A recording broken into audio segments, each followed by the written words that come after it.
곱게 뻗은 텅 빈 도로. 누군가를 기다리듯 정적만이 흐른다. 드디어 그 정막을 깨고 굉음을 토해내는 자동차. 바람을 앞질러 달리고 싶은 인간의 욕망을 안고 자동차가 달린다.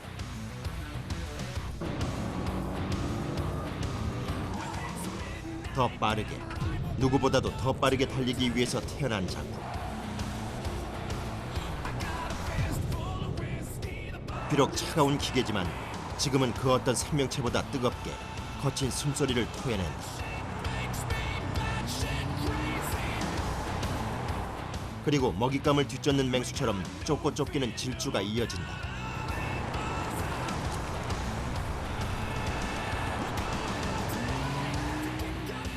이것이 그들이 태어난 단 한 가지 이유이고 그들의 본능이다.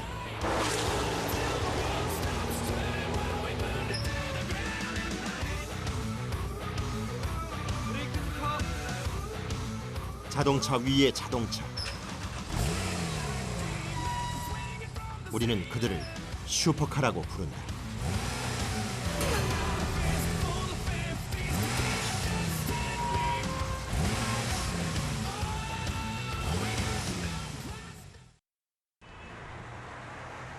도로를 가득 메운 자동차. 그 틈바구니 속에서도 슈퍼카의 모습은 우리의 시선을 잡아끈다. 누군가는 신기한 눈으로, 누군가는 동경어린 눈으로 이 자동차를 바라볼 것이다. 520마력에 54.1kg의 강력한 성능을 토대로 제로 100 3.9초, 제로 200 12초를 내는 비록 엄청난 성능이지만 누군가에게는 그저 시끄럽고 비싸기만 한 녀석쯤으로 보일 것이다. 독특한 외모와 우렁찬 목소리로 사람들의 주목을 받는 슈퍼카. 과연 우리는 어떤 자동차를 슈퍼카라고 부르는 것일까? 사실 슈퍼카는 명확한 정의가 내려져 있는 개념은 아니다.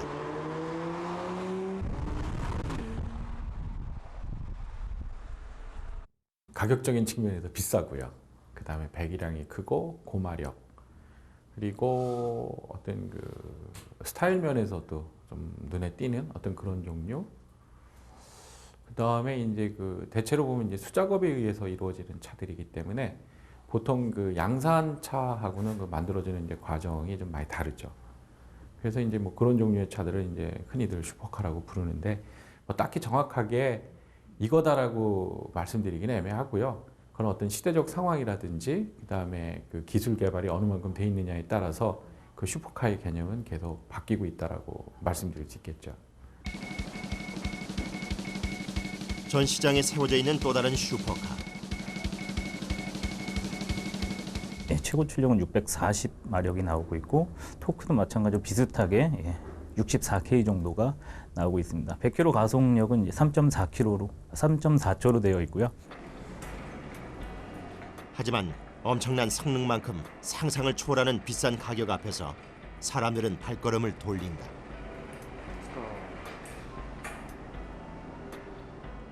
수작업으로 소량 생산되고 값비싼 소재와 부품이 동원되는 슈퍼카는 억대의 가격을 훌쩍 뛰어넘는다. 때문에 많은 사람들은 슈퍼카를 실용성 없는 사치품으로 생각하기도 한다. 하지만 이러한 값비싼 슈퍼카는 자동차 전체의 발전에 중요한 한 축을 담당하고 있다. 이러한 최고의 기술을 시험할 수 있는 게 바로 F1입니다. 따라서 이러한 것들을 일반 양산차로 접근시켜서 만든 것이 슈퍼카이기 때문에 어떻게 보면 가격은 굉장히 고가일 수밖에 없습니다. 보통 F1 같은 경우에는 가격적으로 100억 이상이 되고 한 팀을 운영하는데 1년에 수천억 원 정도가 소모가 되기 때문에 아마 이런 부분의 연관성이 가장 큰 게 바로 슈퍼카와 F1의 가장 큰 공통점이라고 말씀드릴 수가 있습니다. 성능 경쟁의 최고봉인 모터스포츠를 통해서 개발된 새로운 기술은 가장 먼저 슈퍼카를 통해서 실용화된다. 일반적인 도로 환경에서 슈퍼카를 통해 기술이 검증되고 대량 생산으로 원가 절감이 이루어지면 이 기술은 비로소 일반 차량에 적용되는 것이다. 이러한 흐름을 거쳐서 자동차는 지속적인 발전의 길을 걸어왔다. 레이싱카와 일반 양산차의 중간에서 좀 더 레이싱카 쪽에 근접해 있는 게 슈퍼카라고 보시면 됩니다. 그래서 레이스를 통해서 얻어진 기술력이 제일 먼저 슈퍼카에 적용이 됐다가 그게 이제 좀 더 그 양산 체제로 돌입하면서 양산차에 적용되는 어떤 그런 순서를 밟게 되죠. 그래서 지금 보면은 그 모터스포츠를 통해서 일반 양산차 쪽으로 넘어온 기술들은 굉장히 많이 있습니다. 예를 들면 지금은 뭐 기술이라 얘기하기 뭐하지만 백밀러 같은 경우에도 그 예전에는 차에 백밀러가 없었어요. 그게 언제 처음 생겼냐면 1911년도에 미국에서 유명한 인디 500 경기가 첫 경기가 열릴 때 그때까지만 하더라도 그 시합하는 차량에 보면 운전자와 그다음에 그 옆에 그 조수석에 어떤 미케닉이 타고 그렇게 운전을 하는 상황이었는데 그 레이 하륜이라는 드라이버가 굳이 두 사람이 타고 무겁게 갈 이유가 있느냐 해서 어떤 그 백밀러라는 걸 이제 만들게 됩니다. 그래서 그때 처음 그 부착을 하게 되는데 그런 백밀러도 사실은 레이스라는 경쟁을 통해서 만들어진 그 부산물 어떤 산물이라 볼 수가 있고요. 그러나 대부분의 사람들이 슈퍼카 하면 떠올리는 건 시끄럽기만 한 소리.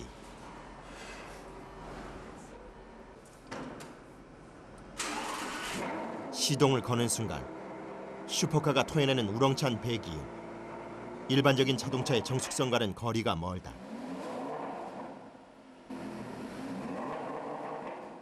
그러나 이처럼 우렁찬 배기음은 단순한 소음이 아닌 슈퍼카가 운전자에게 선사하는 열광적인 음악과도 같은 것이다.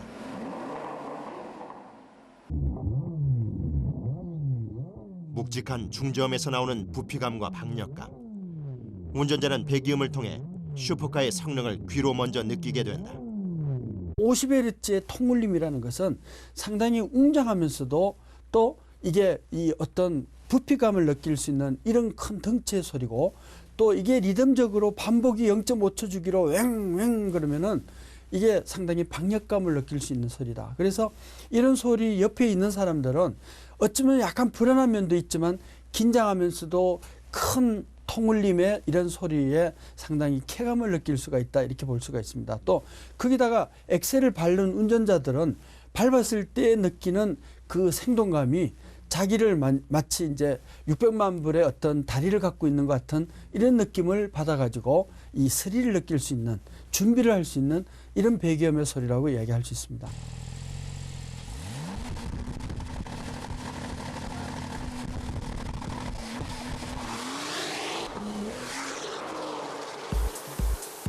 슈퍼카의 거친 울음소리가 시작되는 곳은 바로 엔진. 마치 동물의 내장을 연상시키는 크고 복잡한 배기 파이프는 더 큰 크기와 배기량으로 엄청난 출력을 뽑아내는 슈퍼카의 엔진을 상징한다.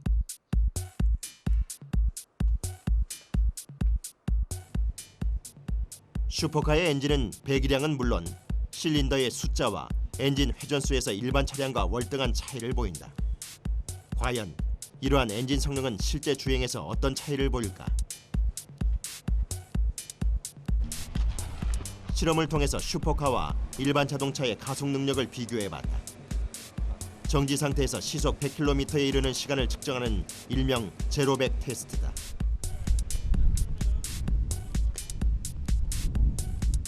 일본 엔사의 슈퍼카가 지닌 가속 능력을 측정하기 위하여 속도계에 카메라를 장착했다. 보통 우리가 많이 표현하는 것은 제로백이라 그래서 정지 상태에서 시속 100km 이르는 시간을 제로백이라 하는데 이 제로백이 보통 3초에서 4초 정도 이르는 거, 또 일반 엔진 성능 같은 경우에는 500마력 이상, 일반 중형차 같은 경우가 170마력이니까 500마력 하게 되면 어마어마한 차라는 걸 알 겁니다. 촬영을 위해서 카메라맨이 동승했다. 차량의 무게가 무거워지는 만큼 제로백 시간은 조금 느려질 것이다.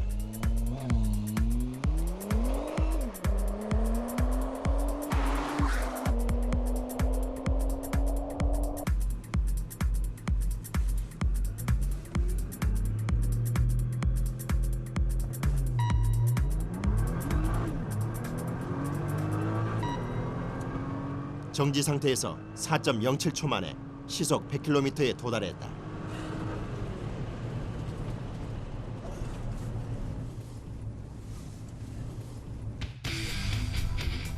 이번엔 독일 피사가 만든 슈퍼카의 차례다. 역시 카메라맨이 동승했다.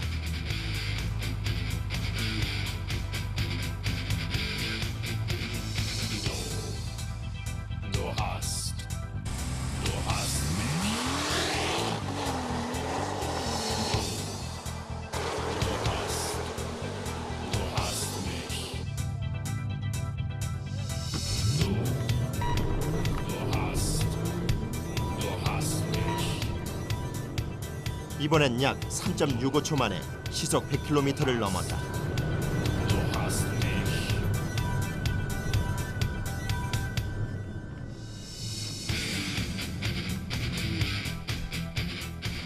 이번엔 일반 승용차의 가속 능력을 테스트해봤다.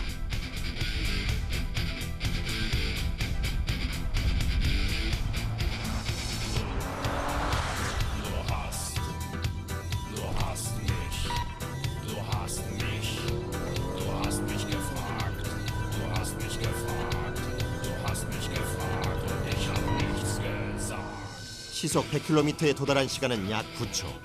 슈퍼카의 3배에 가깝다.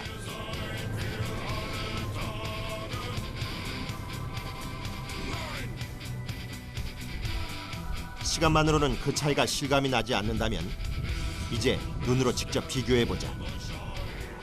출발부터 슈퍼카가 경쾌하게 치고 나간다. 둘 사이의 차이는 순식간에 벌어진다.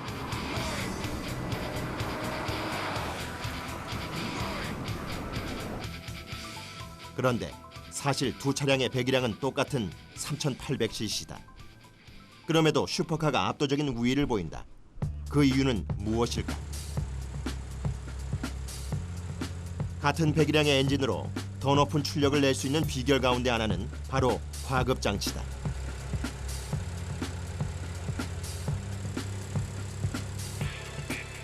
P사의 슈퍼카 엔진에도 과급 장치의 일종인 터보 차저가 장착돼 있다. 많은 슈퍼카들이 출력 향상을 위해 터보 차저나 슈퍼 차저 같은 과급 장치를 사용한다. 엔진 사이즈가 똑같다면 결국 공기를 많이 받아들이는 엔진이 연료를 많이 태울 수 있고 그만큼 많은 에너지를 생성시키기 때문에 많은 출력을 낼 수 있다고 말씀드렸는데요. 결국 이 과급 장치라는 게 공기를 압축해서 높은 압력으로 연소실에 억지로 밀어넣는 셈이니까 같은 배기량의 엔진에 훨씬 많은 질량의 공기를 넣을 수가 있어요. 그러니까 더 많은 연료를 태울 수 있게 되는 거죠. 그런 측면에서 이 과급 장치는 엔진의 출력을 높이는 데 아주 중요한 그런 장치라고 보시면 되겠습니다. 이것이 과급 장치 하나인 터보 차저다. 터빈 안쪽으로 보이는 임펠러가 빠르게 돌아 외부로부터 많은 공기를 빨아들여 강제로 연소실에 주입한다. 이를 통해 배기량이 커진 것과 같은 효과를 낼 수 있다. 즉 배기가스가 터빈의 배기 쪽 임펠러를 돌리면 반대편에 연결되어 있는 흡기 임펠러가 같이 회전하고 이때 흡기 임펠러가 공기를 강제로 빨아들이는 원리다. 이때 터빈의 임펠러는 엄청난 속도로 회전한다. 12만 RPM요. 12만 RPM. 예. 엄청나게 빠른 회전수인데요. 네, 초당 6,000번을 돈다는 얘기죠. 엔진 회전수가 높아질수록 터보 차저의 터빈도 더 빠르게 돌아간다.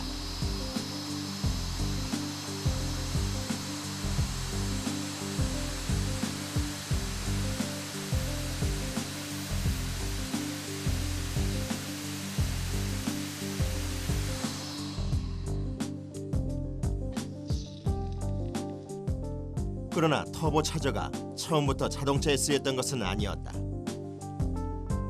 항공기에 있는 이 과급기 개념의 그 테크놀로지를 자동차에다 이용을 해서 1950년대부터 이게 터보 차저가 개발이 되기 시작해가지고 현재 60년 된 그런 기술이 되겠습니다.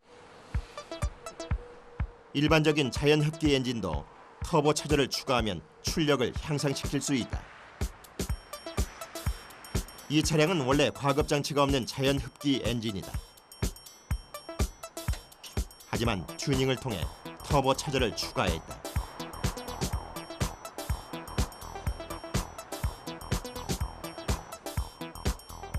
이 장치는 엔진의 성능을 테스트하는 다이나모다. 다이나모에 올려놓은 자동차는 마치 러닝머신처럼 제자리에서 달릴 수 있게 된다. 이 과정에서 엔진의 각종 성능 데이터가 계측 장비를 통해 정확하게 측정된다. 다이나모란 이제 자동차의 엔진에서 나오는 벤치 다이나모가 있고 휠에서 나오는 출력을 재는 셰시 다이나모가 있는데 아까 보신 거는 셰시 다이나모로서 이제 실제로 엔진에서 구동계를 거쳐서 휠로 나오는 이제 최종 출력을 재는 기계입니다.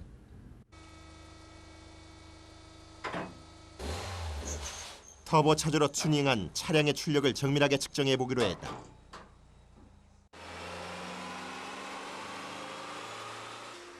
슈퍼카 못지않은 소리를 내는 튜닝카의 배기음. 엔진 소리가 커질수록 터보 차저도 점점 붉게 달아오른다.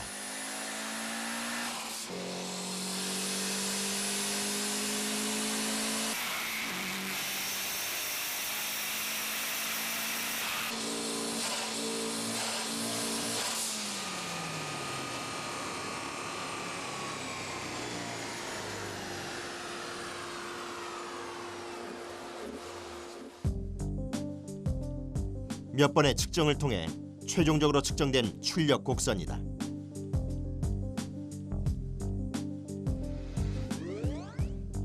(403마력의) 토크는 약 40. 순정 대비 3배가 넘는 출력이다.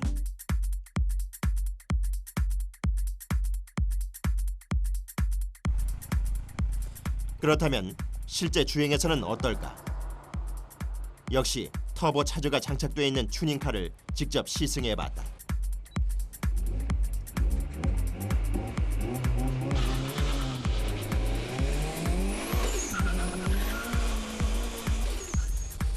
슈퍼카보다는 다소 불안하지만 그에 못지않은 가속감을 느낄 수 있다.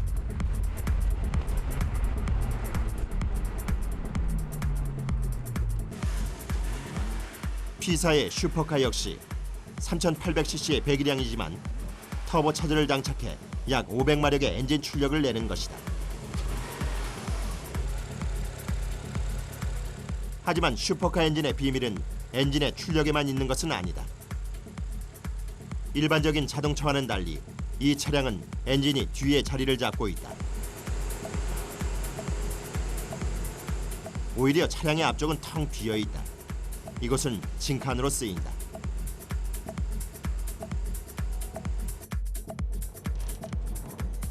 독일 A사의 슈퍼카.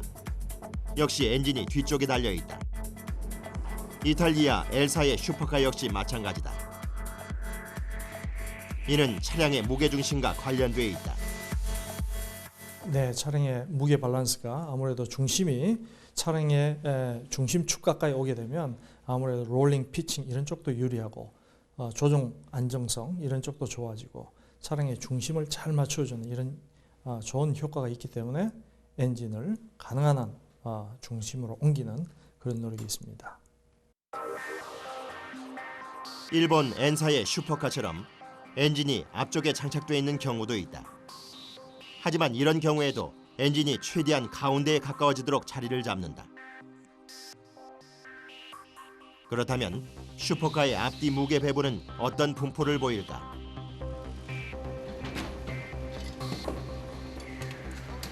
차량의 네 바퀴에 걸리는 하중을 별도로 잴 수 있는 장비인 코너 웨이트를 활용해서 무게 배분을 정확하게 측정해봤다.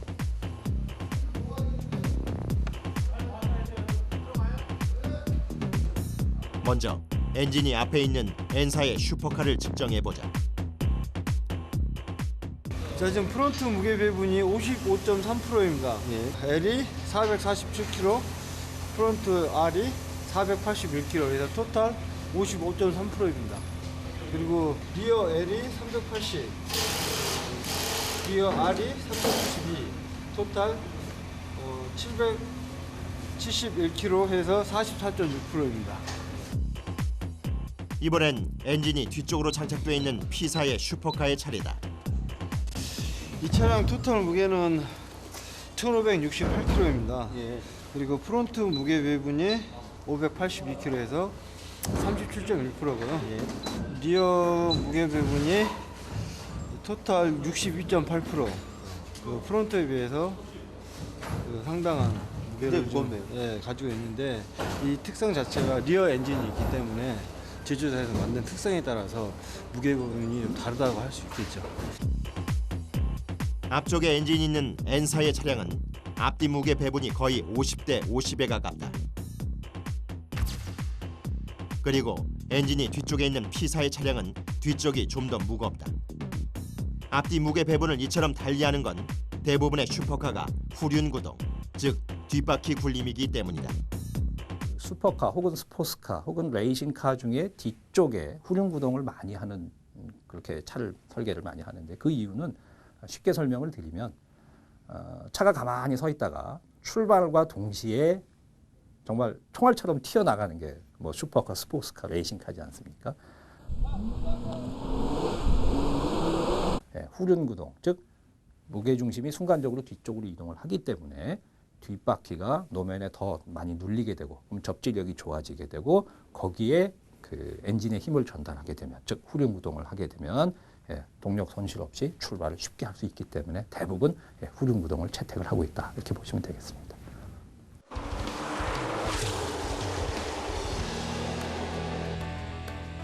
요즘은 네 바퀴 모두에 동력이 전달되는 사륜 구동을 채택하는 슈퍼카도 늘어나고 있는 추세다. 하지만 이런 경우에도 보통은 뒷바퀴 쪽에 더 많은 동력이 전달된다. 따라서 대체로 후륜 구동에 가까운 특성을 보이게 된다. 구동 방식의 차이가 명확하게 드러나는 곳은 직선보다는 커브다. 커브를 도는 능력, 곧 코너링에서 일반 차량과 슈퍼카는 커다란 차이를 보인다. U자형 코너를 도는 전륜 구동 자동차. 차량의 앞바퀴가 밖으로 밀리는 경향을 보인다. 이를 언더스티어라고 한다.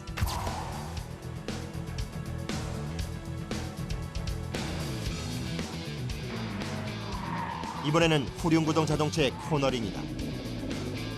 차량의 뒤쪽이 바깥쪽으로 살짝 미끄러지는 모습을 볼 수 있다. 이를 오버스티어라고 한다. 전륜 구동 차량은 또 전문 용어가 나올 수 있습니다만은 언더스티어 경향이 좀 있고 후륜 구동 차량은 오버스티어 경향이 있다 이렇게 얘기를 합니다. 쉽게 얘기하면 리어카라고 하는 그 수레가 있지 않습니까? 그 수레를 앞쪽에다 놓고 내가 뒤에서 밀면 그게 이제 전륜 구동처럼 되는 겁니다. 즉 앞에 무거운 것이 있어가지고 그걸 밀면서 방향을 전환하려고 하면 굉장히 어렵습니다. 그게 이제 전륜 구동 언더스티어라고 합니다. 즉 내가 원하는 방향으로 돌질 못하고 크게 돌게 되는 경향이 있는 그걸 언더스티어 경향이라고 하고요. 그다음에 후륜 구동 차량인 경우는 저희가 리어카를 거꾸로 허리에다 감고 뒤쪽으로 리어카를 놓고 달리면 이게 코너를 좀 돌다 보면 뒤쪽 것이 먼저 이렇게 휙 바깥으로 도는 경향이 있어서 제가 원하는 것보다 더 도는 그런 경향이 있습니다. 그걸 이제 오버스티어라고 얘기를 하게 되는데 후륜 구동 차량은 비교적 오버스티어 경향이 있다 이렇게 저희가 표현을 합니다. 언더스티어 경향이 강한 전륜 구동 차량은 코너를 크게 돌게 되고 자칫 도로 바깥쪽으로 이탈할 위험이 있다. 반대로 오버스티어 경향이 강한 후륜 구동 차량은 뒷바퀴가 미끄러지면서 차량이 빙글빙글 돌게 될 위험이 있다. 하지만 코너를 빠르게 돌기 위해서는 차량 앞쪽이 코너 바깥으로 밀려나는 전륜 구동 방식보다는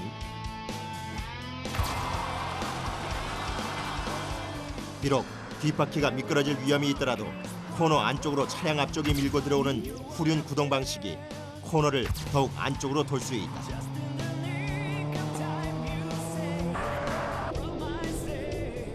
이를 통해 슈퍼카는 적은 회전 반경으로 빠르게 코너를 돌아나가게 된다.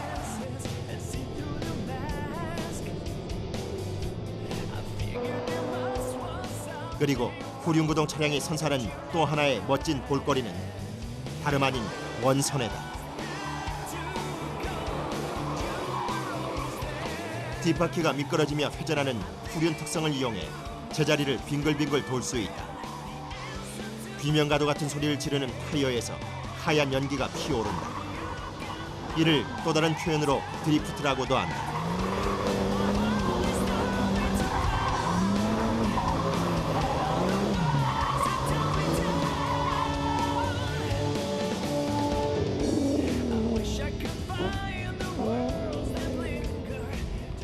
드리프트는 뒷바퀴가 미끄러졌을 때 거기서 멈추지 않고 그 관성을 이용을 해서 엔진의 힘과 그리고 조향 장치의 각도를 적합하게 맞춰서 계속 원활하게 미끄러뜨리면서 앞으로 치고 나가는 것을 드리프트라고 합니다.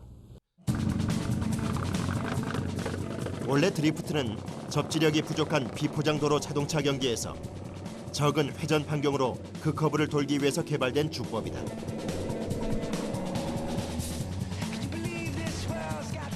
물론 포장도로에서도 가능하다.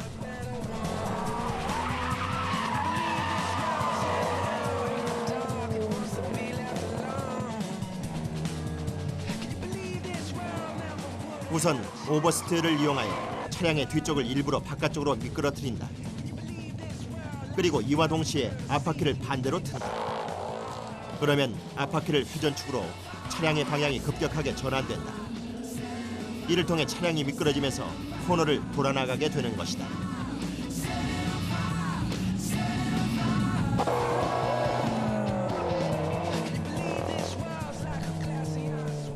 차량이 그 후륜구동이 그 리어 쪽이 미끄러졌을 때 미끄러지는 방향에 같은 방향으로 돌리면 차가 스핀을 하게 되는데요.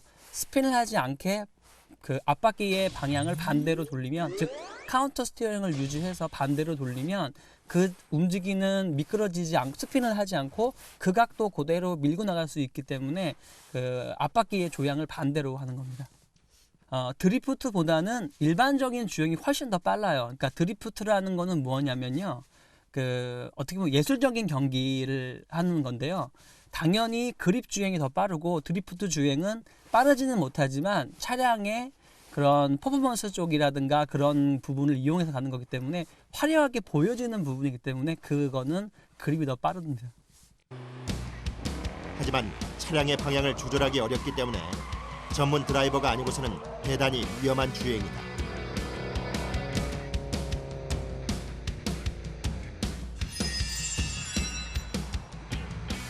하지만 슈퍼카의 빠른 코너링은 단지 후륜 구동 때문만은 아니다. 바퀴와 차체 사이에서 완충 역할을 하는 서스펜션도 한 몫을 한다. 자동차가 달릴 때 서스펜션은 바퀴에서 전달되는 진동을 흡수하는 구실을 한다. 이때 진동을 많이 흡수하는 것을 소프트 타입, 반대로 적게 흡수하는 것을 하드 타입이라고 한다. 슈퍼카의 서스펜션은 보통 하드 타입이다. 사실 속도가 빠른 차가 직선에서 빠른 거는 큰 의미가 없습니다. 일반 속도가 빠르다라고 하는 표현은 코너에서도 속도가 빨라야 되고요. 그럼 코너를 빨리 돌다 보면 몸이 쏠리는 걸 아마 쉽게 느끼실 수 있을 겁니다. 그런데 몸이 쏠리는데 그러면은 고속으로 코너를 돌면서 좋은 차는 무슨 차냐? 몸이 쏠리지가 않으면 좋은 차라고 덜 불안하지 않겠습니까? 이제 그러다 보니까 그 코너 돌 때 저희가 롤링 현상이라고 하는데 이제 그런 것들이 생기지 않도록 저희가 서스펜션이라고 그러죠. 예, 그쪽을 좀 딱딱하게 하는 경향이 있습니다. 일정한 간격으로 세워놓은 장애물 사이를 지그재그로 빠르게 통과하는 슬라럼 경기를 통해 서스펜션의 차이를 눈으로 확인해보자. 먼저 일반 승용차다. 차체가 좌우로 심하게 흔들리는 것을 볼 수 있다. 크게 휘청이던 차량은 결국 마지막 장애물과 부딪히고 말았다. 이번엔 N사의 슈퍼카다. 일반 승용차와는 달리 차체의 좌우 흔들림이 무척 적다. 장애물 사이를 무척 쉽게 빠져나온다.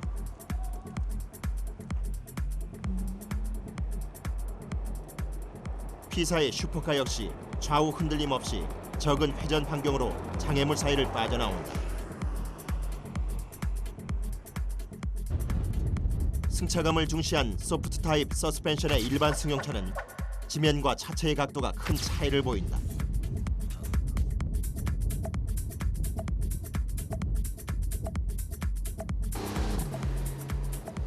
반면 하드 타입 서스펜션의 슈퍼카는 지면과 차체가 평행에 가깝다.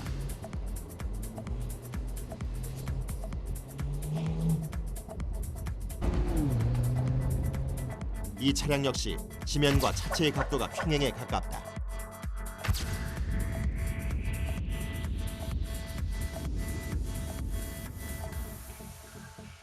슈퍼카의 경우는 서스펜션이 좀 더 하드하고 일반 차에 비해 하드하고 범프가 좋기 때문에 범프가 워낙 빠르게 움직임이 있기 때문에 한번 틀고 다시 반대로 틀었을 때 차체의 움직임이 돌아오는 게 굉장히 빠릅니다. 그렇기 때문에 날렵하게 좀 더 차의 움직임을 보실 수 있겠고요. 일반 차의 경우는 승차감을 위해서 만들어졌기 때문에 그 서스펜션이 좀 더 소프트하고 그리고 움직임이 서로 반대로 다시 틀었을 때 돌아오는 느낌이 상대적으로 천천히 느리기 때문에 이렇게 원활하게 빠르게 움직임을 할 수가 없는 겁니다. 일반 승용차의 편안한 승차감을 과감하게 포기한 슈퍼카는 적은 출렁임으로 월등한 코너링 성능을 보여준다. 다른 장점을 희생하면서까지 오로지 성능에 집중하는 것. 이것이 슈퍼카의 개념이다. 최고 시속 300km를 넘어서는 슈퍼카. 하지만 달리다 보면 언젠가는 멈춰야 한다.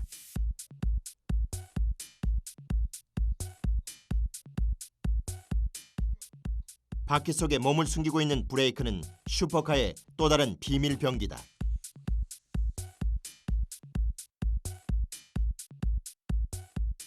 제동력이 최고 속도에서 정지 거리까지, 즉 정지하는 데까지의 그 거리가 저희 승용차에서는 상상할 수 없을 만큼 짧습니다. 가장 널리 쓰이는 브레이크는 디스크 브레이크다. 이 방식은 휠과 함께 회전하는 디스크 로터에 고정된 위치에 라이닝 패드를 마찰시킨다. 따라서 운동 에너지를 열 에너지로 바꿈으로써 속력을 줄인다. 먼저 일반 승용차의 브레이크를 살펴보자. 라이닝 패드를 디스크 로터에 밀착시키는 피스톤이 한쪽 방향에 2개 설치되어 있다.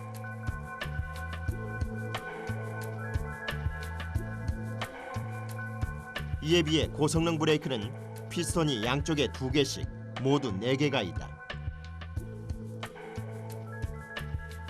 슈퍼카에 쓰는 브레이크는 6개에서 8개의 피스톤을 장착하기도 한다.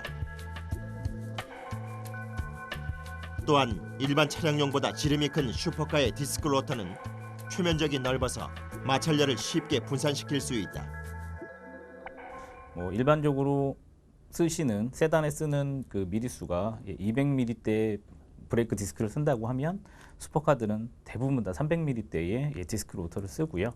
지금 옵션으로 제공이 되어 있는 이제 카본 세라믹 브레이크 같은 경우는 380mm의 디스크 로터 크기를 자랑하고요. 그러니까 휠이 이렇게 큰 18인치, 19인치, 20인치 휠이 있다고 하면 거의 디스크가 그 휠 안쪽에 꽉 찰 정도의 엄청난 디스크를 사용을 하고요. 그리고 열에 강한 특수 소재를 씀으로써 극심한 마찰열에도 브레이크가 성능을 유지하도록 한다. 열에 대한 저항성이 굉장히 크기 때문에 아주 고속에서 강력한 제동을 하더라도 열에 대한 변형이 없이 또는 페이퍼록 현상이 없이 강력한 제동을 할 수가 있는 거고요. 300km에서 브레이크를 해보신 분들은 거의 없으시겠지만 300km에서 풀 브레이킹을 하시더라도 차체를 정말로 안정적으로 세워드릴 수가 있고요. 그러나 아무리 브레이크 성능이 좋아도 타이어가 미끄러지면 소용없는 일이다. 자동차가 빨리 달릴수록 미끄러지지 않고 안정된 주행을 위해서 타이어와 지면 사이에는 더 많은 마찰력, 곧 접지력이 필요하다. 그리고 타이어 표면의 무늬는 타이어 성능에 중요한 영향을 미친다. 지금 저희가 개발하고 있는 그런 퍼포먼스용 타이어 중에서 많은 저희뿐만 아니라 다른 회사들도 같이 사용하고 있지만 대칭 형태를 타이어 모양 자체가 대칭이 아니라 비대칭 형태로 줌으로써 해서 주행성 한쪽으로는 주행성을 강화시키고 다른 한쪽으로는 배수 능력까지 또한 소음 능력까지 감소시키는 그런 비대칭 형태의 타이어를 개발하고 있고 이것은 포뮬러1에서 쓰이던 타이어다. 접지력 면에서는 아무 무늬가 없는 타이어가 가장 유리하다. 하지만 빗길에서는 타이어와 지면 사이 수막이 생겨 타이어가 접지력을 잃고 미끄러지기 쉽다. 따라서 옆쪽으로 휘어진 무늬를 통해 지면과 타이어 사이 물을 밖으로 빼내게 된다. 무늬 자체가 한 줄로 길게 되어 있는 것은 직진성을 강화시키는 거고요. 그다음에 무늬가 옆으로 휘어지거나 아니면 다르게 배수 쪽으로 이렇게 만들어진 무늬 같은 경우는 배수 능력이나 아니면 그 소음에 큰 영향을 주게 됩니다. 이에 따라 타이어 좌우 무늬의 패턴을 다르게 설계함으로써 접지력은 물론 빗길에서의 배수 능력 그리고 주행 안정성을 한꺼번에 도모할 수 있다. 또한 슈퍼카의 타이어는 대체로 타이어의 옆면, 즉 사이드월의 높이가 일반 승용차보다 낮은 모습을 볼 수 있다.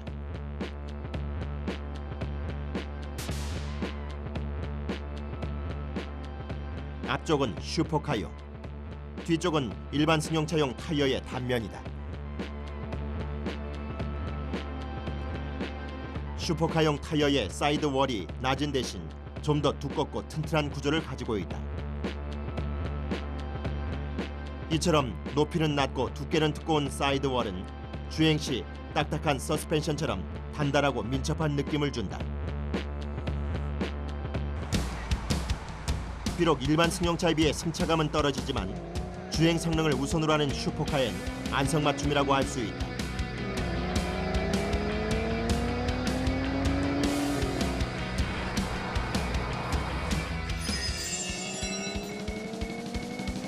고속으로 달리는 자동차의 가장 큰 점, 그것은 눈에 보이지 않는 공기다. 자동차가 빨라질수록 공기는 차체에 점점 더 강하게 부딪히며 저항한다. 공기의 저항을 최소화하기 위해 슈퍼카의 차체는 높이가 낮은 유선형 모양을 이루고 있다. 그리고 하나 더, 차량의 뒤에 날개 모양의 부품을 달고 있기도 한데 다름 아닌 스포일러다.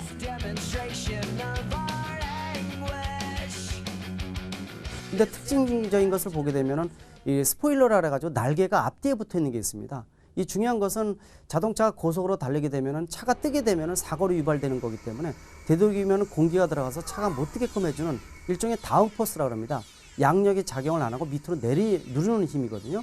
이 단면 스포일러의 구조를 보게 되면은 비행기 날개를 반대로 뒤집어 놓은 겁니다. 비행기는 양력이 작용을 해서 빨리 뜨게끔 만드는데 자동차는 거꾸로 밑으로 내려놓는 힘이 강하거든요. 따라서 F1 같은 그런 포뮬러카를 시속 200km 이상으로 달리게 되면은 천정을 붙어서 달리게 됩니다. 다시 말하면 그만큼 내려놓는 힘이 강하다는 뜻이겠죠. 그럴 정도로 이 다운포스에 대한 부분들은 어떻게 보면 자동차의 생명과 속도와 직결되는 부분이라고 말씀드릴 수가 있죠. 이러한 다운포스를 만드는 것은 스포일러만이 아니다. 슈퍼카의 뒤쪽 하체는 끝부분에서 위로 크게 꺾여 올라간다. 이 구조는 차체와 지면 사이를 빠져나가는 공기의 속력을 빠르게 하는 효과가 있다. 따라서 차체 전체가 하나의 스포일러가 되어 많은 다운포스를 얻게 된다. 최고의 성능을 위한 첨단 과학기술이 집약되어 있는 슈퍼카. 그러나 세계 5위의 자동차 생산국이면서도 오랫동안 슈퍼카는 남의 나라 이야기일 뿐이었다. 선진국의 슈퍼카를 보며 부러운 눈으로 쳐다봐야 했던 현실.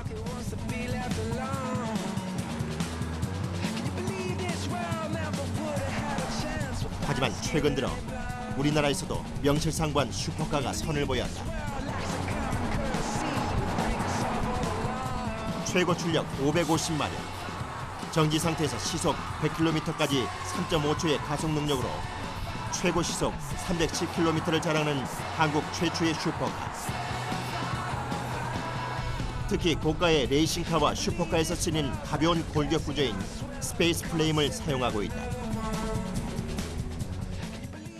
모노코크 바디, 찍어내는 프레임 바디가 아닌 저희는 스페이스 프레임이라고 파이프로 구성이 되어 있는 차체의 바디예요. 굉장히 강성이 굉장히 세고 그리고 무게 배분이 굉장히 좋은 차로 정평이 나 있죠. 그런 프레임을 저희 스피라에도 접목을 했습니다. 스페이스 프레임 외에도 세계적인 슈퍼카의 모습을 곳곳에서 발견할 수 있다. 효율적으로 무게를 배분하기 위한 미드십 엔진. 슈퍼카에서는 낯익은 모습이다. 그리고 다운포스를 극대화하기 위한 차체의 구조도 슈퍼카의 모습을 이어받고 있다. 하지만 메이드 인 코리아 슈퍼카는 아직까지는 통과해야 할 터널이 많다. 다양성이 결여된 우리의 자동차 문화는 그 중에서도 가장 긴 터널이라 할 수 있다.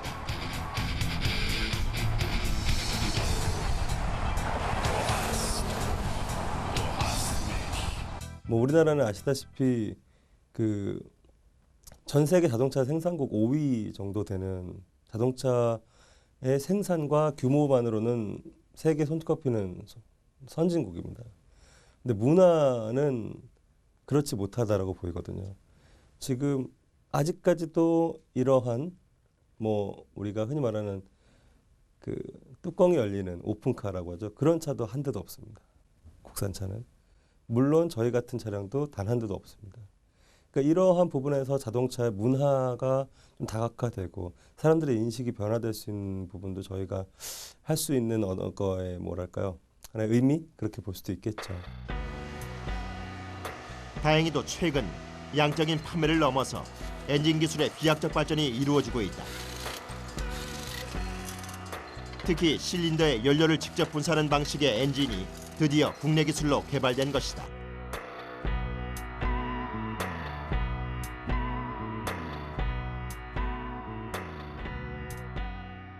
네, 기존 MTI 엔진 같은 경우는 혼합기에 압축한 혼합기에 불꽃을 점화를 해서 연소를 하는 방식인데 반해서 GDI 엔진은 연료를 직접 연소실에 분사를 해서 고압축, 고효율로 연소를 하는 방식이 큰 차이점이라고 할 수 있겠습니다.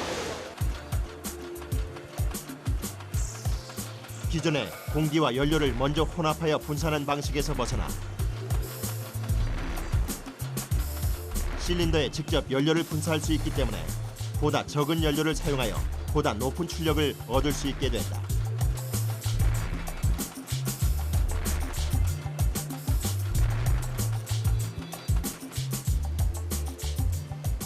이 엔진을 얹은 차량이 도로를 누비는 모습을 이제 곧 보게 될 것이다.